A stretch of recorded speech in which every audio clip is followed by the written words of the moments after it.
What's up, YouTube? Welcome back.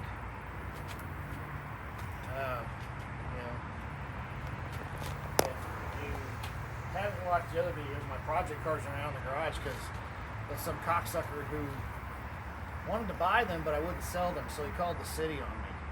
So I had to move my cars into my garage. So yeah. So we're going to be using ARP fasteners for this. These fasteners, if you don't know, are floating fasteners, which means the clamping force happens between the actual stud and the nut, not between the block and the nut. Whereas when you're using the bolts, the torque to gear bolts, the clamping force happens between the block and the bolt. So these go in finger tight. They say that in the directions.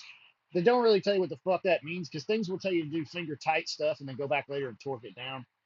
But they literally mean just put them in with your fingers until they can't turn them anymore. And what I found is several people suggesting to then turn them back a quarter of a turn or a half turn. That way, you're sure they're not stuck in the block. Because if you run these things in tight and then torque them down the way you're supposed to, you run the risk of cracking your block, cracking your heads, all that stuff. And that's a bad day, especially with tech skid block. That's a bad day. You don't want to do that. So I don't mind, I'll take in all your rage. I don't mind, I'll take in all the blame. I will always know my place. When you do these things to me, who am I supposed to be? where it goes. So windage tray goes at the back. Yeah, faces the crank. So you put it in on top and then slide it around towards the bottom.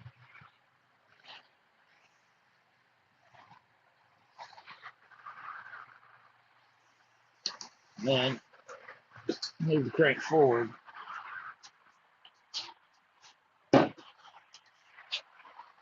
So that's the last bearing down here I have to do.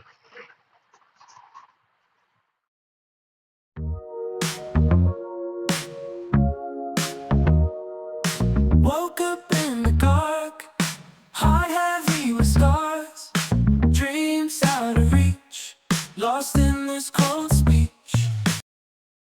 Make sure you haven't noticed or paid attention. Make sure you're putting a good coating of assembly lube on your bearings, especially this rear one.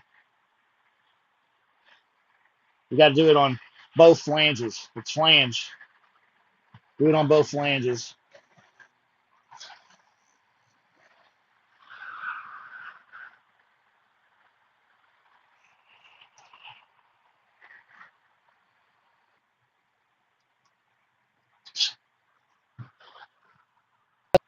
Got to pry the crank that way.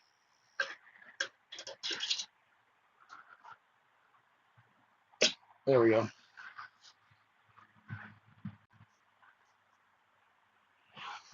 All right. Now that that's done,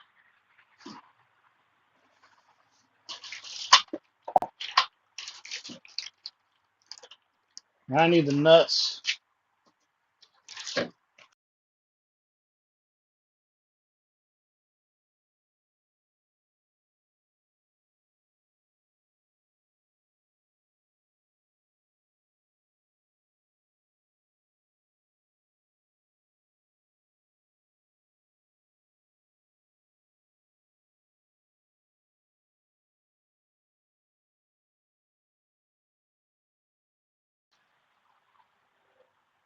Take this. This is the assembly lube baseline.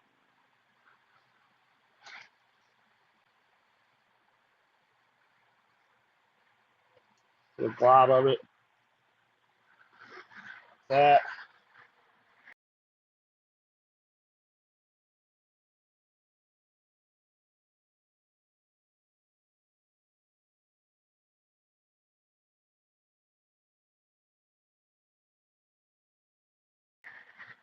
each fastener.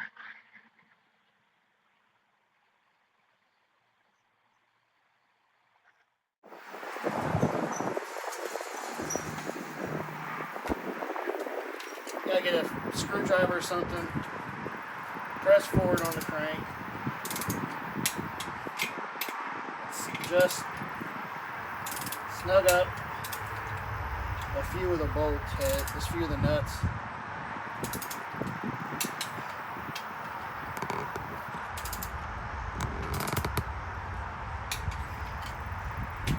That should be enough to hold them.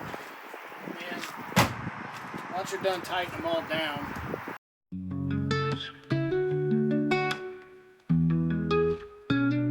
You let me down, and it hurts inside. You let me down, and I try to hide the hurt I feel. This can't be real, feeling lost and cast aside. We took this thing we both created, cast aside, and it disintegrated. You checked out, I couldn't stay. The shattered dreams, we walked away. You let me down, but I know it's all because of me. You let me down, and I know it's all because of me. You let me down.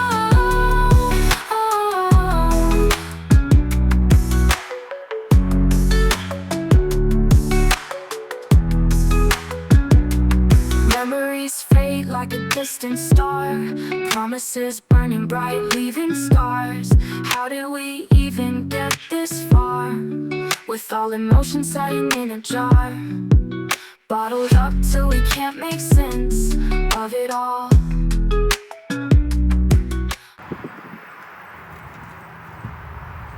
so that's those. Now we go to the outers.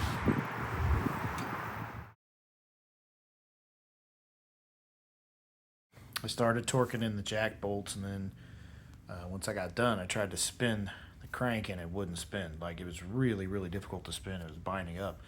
And I realized that I probably had the wrong torque spec, so then I had to go back through and untorque everything, undo the jack bolts, and then see which one was going to be the culprit. And it was the number one main bearing cap had been pushed over by the jack screw because I had the wrong torque spec, or my wrench was reading wrong. So let that be a lesson to you.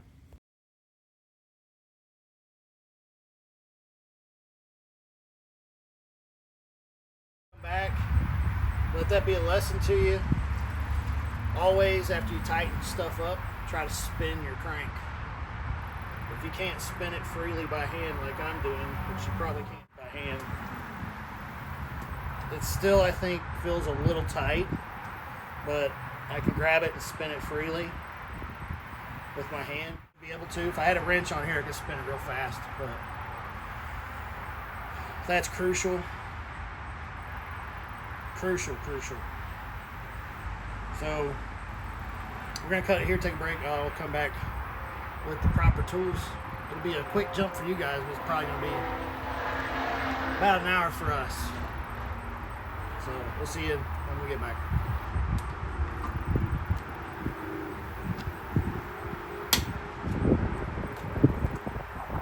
So all right, the crank is in. Let's do this, come in close here. And I can put my wrench on there, one finger. Take two. No, that's fine. Spins fine, spins great. I can move it with a lever with one finger. That means we're all good. The only place we're not all good is my end play, or the walk, or the crank, I think is a bit tight. I measured it. I'm getting about 7.5, maybe 8 thou. Strong 7.5, a weak 8 thou. I'm not really comfortable there, but I honestly don't know what I'm supposed to do to adjust that. So I'm gonna have to go do some digging and checking and find out. But I did everything is torqued in. The crank is officially installed. All the bolts are done. They're all torqued to spec, side bolts, jack bolts, all in and torqued to spec. So once I figure out how to adjust the end play or the walk of the crank, I'll go ahead and loosen everything up and I'll do that. I'm not going to do that. I might do that on camera, I don't know. I put the jack bolts in off camera just because I had to go buy a couple more tools. And I had a couple broken ratchets that I needed to exchange. For all intents and purposes, the crank is in. I need to adjust the end play. And then we'll go on to doing install of the rods and the rings and oil ring and the compression ring and all that fun stuff. That will probably be another video. I said this one was going to be a different type one where I didn't talk too much, but I talk a lot in these apparently. But maybe I'll get that done on the piston one. I don't know. If you happen to watch the video and you know, Mike's Garage. That's a guy who watches the channel. He checks out the videos that I put up. Sometimes he leaves me a nice comment. Check his channel out. He's got some great stuff. He just built himself a new shop. He redid his 4.6 in his Mach 1 and then put a supercharger on it. There's a bunch of cool videos that he's done on that. I have used a couple of his videos where he redid his to inform myself a bit on doing this myself. So That's what you get for having too many ponies. I know, I've got a lot of ponies in the stable. We're going to add a couple more. Still need to get a Shelby GT350. And that new Dark Horse is pretty too. It was looking at me. It was looking at me. You know, got to get the old Shelby paid off first and get the other two up and running. Stay tuned for some more on this engine, which goes in this car here. And then the other one over here, the beat up convertible. I got a couple more stitch welds to do on the floor pan, and then we can actually start putting the interior back in the car, which I've got everything but the carpet. We're going to be doing some videos on how to dye some interior parts. Yeah, we're going to try that out. Stay tuned for that one because we don't know what the fuck we're doing. We're going to take some shit apart. But interior parts for these Fox bodies are just fucking ridiculous. It's 90s plastic. It's brittle. It breaks. I'm not paying $500-600 for a center console out of a goddamn junkyard, and that's what somebody's done. I've gone and found them in the junkyard. They pulled them out, and they're charging us $600-700 for them. Fuck that. Repops aren't much better. They're kind of super expensive, and very few people are doing stuff for the convertibles. Yeah, that was odd. It's hard to find parts for the convertible stuff. So just stay tuned for more stuff on this car and this engine. This engine goes there, and then some more stuff on the Fox body.